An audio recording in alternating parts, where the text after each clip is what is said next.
Now those flickers have ignited wider protest movements, lifting the lid on deeper inequalities, frustrations and lack of autonomy that go back decades.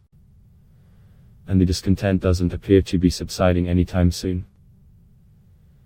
Indeed, across the globe, activists are taking to the streets in highly organized, persistent movements to tell their leaders, this isn't good enough.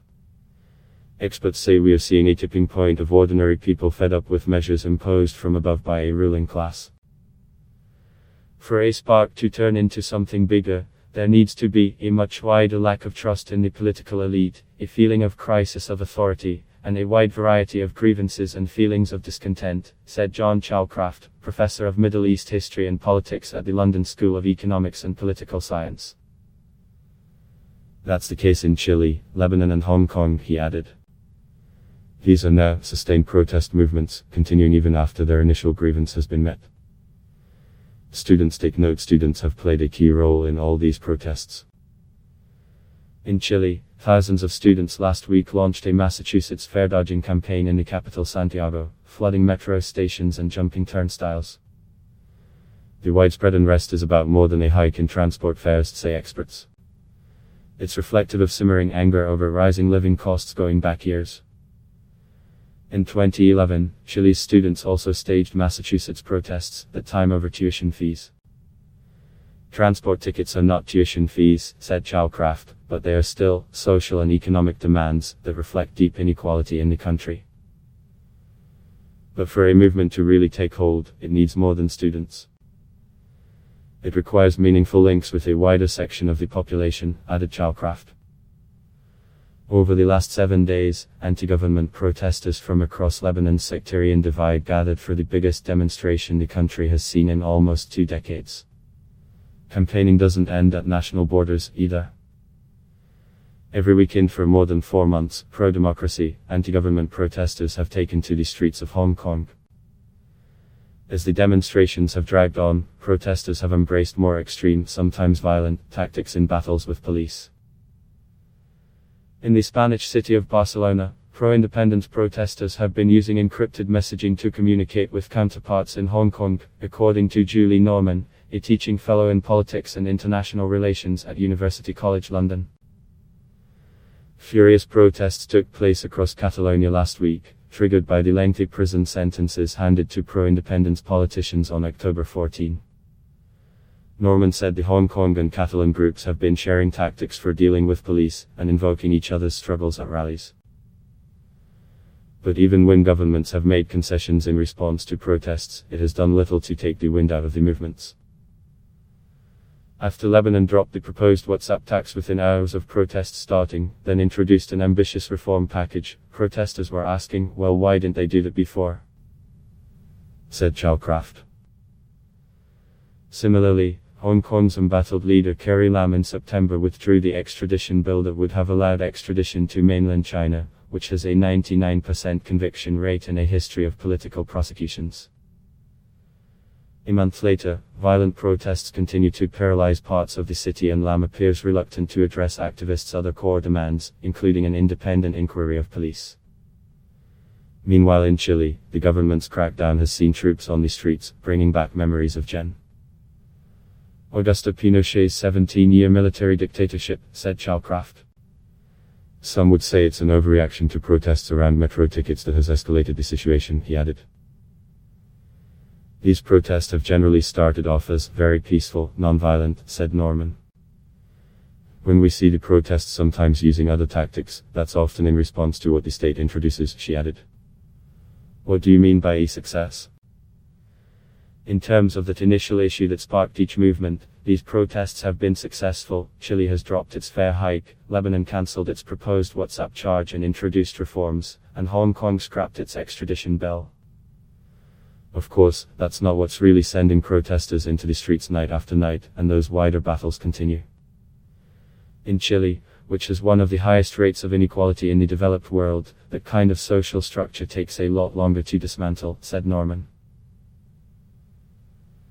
But the very fact that so many people have mobilized, fully aware of the risks to their safety, should be seen as a success, she added. Every day, everywhere, people are pushing for their rights and for equality in different manifestations, said Norman. What's notable at this moment in history, she said, is the degree of mobilization. Here's a closer look at those three current examples. What's happening? Chile declared a state of emergency in the capital Santiago after widespread protests sparked by the proposed price hike for subway tickets a little over a week ago. At least 18 people have died in clashes between protesters and security forces. Shops and business have been looted and set on fire, and metro stations vandalized and closed to the public in widespread demonstrations over living costs and rising debt in a usually stable country. What's been the state response? President Sebastián Piñera announced the suspension of the price hike Saturday. On Tuesday, he apologized for decades of accumulated problems and announced a new social and economic agenda, but it did little to quell the unrest. The government has responded by deploying thousands of police and armed soldiers to put down the unrest, the first time the military has been deployed since Pinochet's military dictatorship ended in 1990. What's the bigger picture? Chile is one of Latin America's wealthiest countries, but it also has one of the highest levels of income inequality in the world. Many jobs are informal or temporary, with young people and women among those struggling the most to find quality, skilled work. Calls for wider economic reform over a number of issues including pensions, healthcare and public education show the cracks in the country's progress since its transition to democracy. What's happening? Hundreds of thousands of protesters have taken to the streets across the country for anti-government protests that began last Thursday. The protests were sparked by a proposed 20 cents per day charge for Voice over Internet Protocol (VoIP) use, a feature used by WhatsApp, Facebook, and other applications. Very quickly, the proposed VoIP tax had morphed into a larger rallying cry for the downfall of the government and drew out the largest demonstrations the country has seen since March 2005, when Massachusetts protests ended a decades-long Syrian military presence in the country. What's been the state response? The government has now scrapped plans for the VoIP tax. It also approved an ambitious program that slashes officials' salaries by 50%, levies large taxes on banks' profits, scraps further austerity proposals, and seeks to stem big financial losses in the electricity sector, along with other reform measures. But the reforms do not appear to be appeasing protesters. What's the bigger picture? People in Lebanon, buckling under the strains of a rapidly declining economy, are taking aim at what they see as crony capitalism. Decades of corruption and government mismanagement by the country's sectarian leaders have come at too hefty a price, Lebanese protesters say. What's happening? Hong Kong's protests began in March, but they kicked off in earnest in June.